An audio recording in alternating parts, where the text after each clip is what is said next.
Good morning, children. Today we'll study about angles.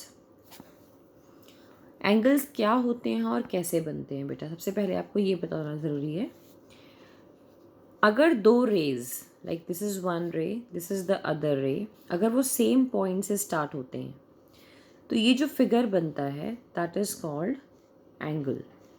C your two fingers, these are your fingers and this is one ray, this is the other ray and इनका एक common point है ये वाला. This is the common point जहाँ से दोनों rays निकलती हैं. तो this is also an angle.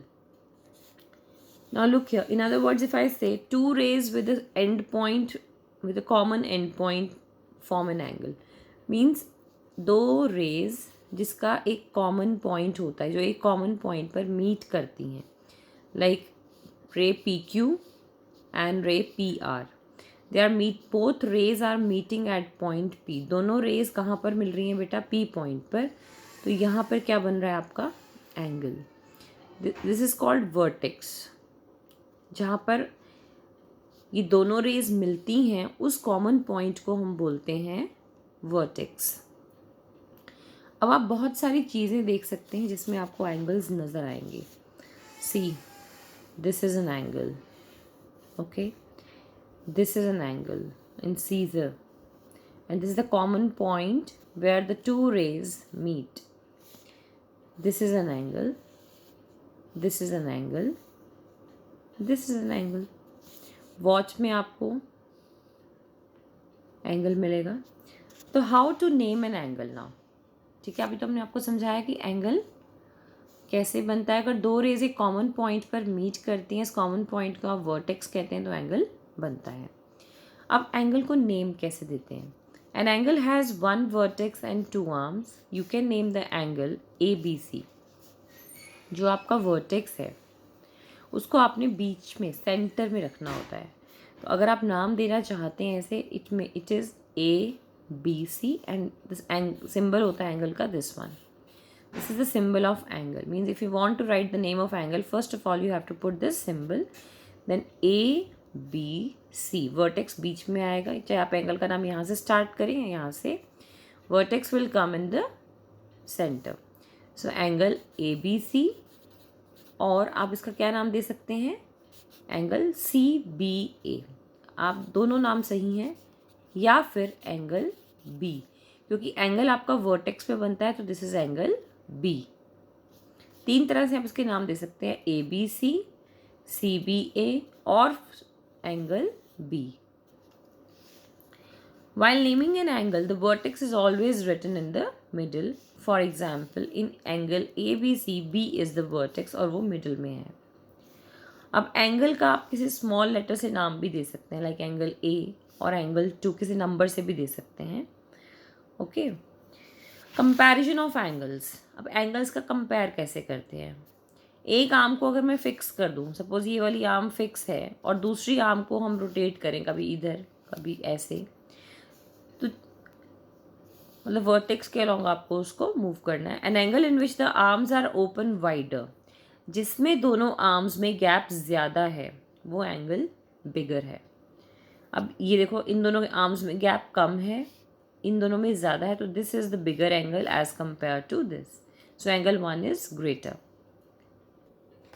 Next topic is types of angles. अब एंगल्स के कितने टाइप्स होते हैं? हमारे पास 4 टाइप्स ऑफ एंगल्स है. Right angle, straight angle, acute angle and obtuse angle.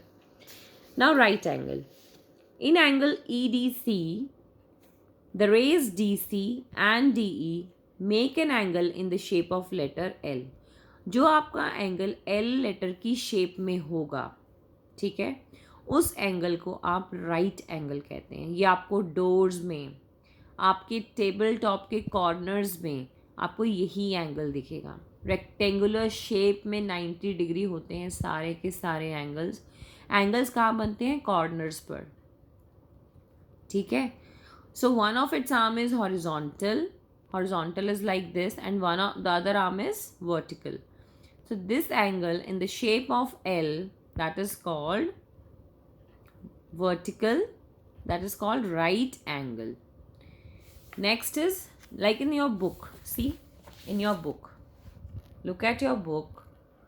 Here, this angle, here is an angle formed, this angle at the corner. This is right angle because this book is your here L in shape, right? This angle is again 90 degrees, see, L shape. Okay, look at my tabletop. Look at my tabletop. This is, here the angle formed is 90 degree. See, the angle formed is 90 degree, L shape. Next is straight angle. Two right angles together make a straight angle. A straight angle looks like a straight line. Straight line पर हमेशा आपको right angle मिलेगा. Like this is a straight line, ठीक है. और right angle को हम बोलते हैं, it is a combination of two right. Straight angle को बोलते हैं it is the combination of two right angles, ठीक है बेटा. तो जो एंगल आपको स्ट्रेट लाइन पर मिलता है, लाइक एक स्ट्रेट लाइन है, उस पर एंगल कौन सा होगा, 180 डिग्री. और 180 कैसे बनता है, 90 + 90, राइट. तो दो राइट एंगल्स मिलकर एक स्ट्रेट एंगल बनाते हैं. दिस इज एग्जाम्पल ऑफ आपका डी जो होता है, वहाँ पर भी 180 होता है. ये स्ट्रेट लाइन है 180, यहाँ पे 180. Okay. Acute angle, an angle smaller than a right angle. अगर कोई भी एंगल एल की शेप से कम होता है, छोटा होता है राइट एंगल से. एल की शेप ऐसे होती है बेटा, ठीक है. अगर ये शेप कम होती है, एल की शेप कम हो जाती है, तो ये एंगल छोटा हो गया. इसका मतलब दैट इज एक्यूट एंगल.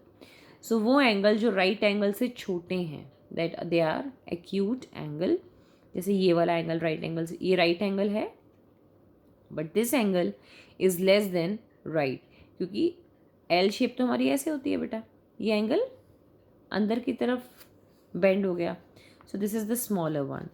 अब आपके सैंडविचेस में this is the smaller angle, so this is acute angle, and this is right angle.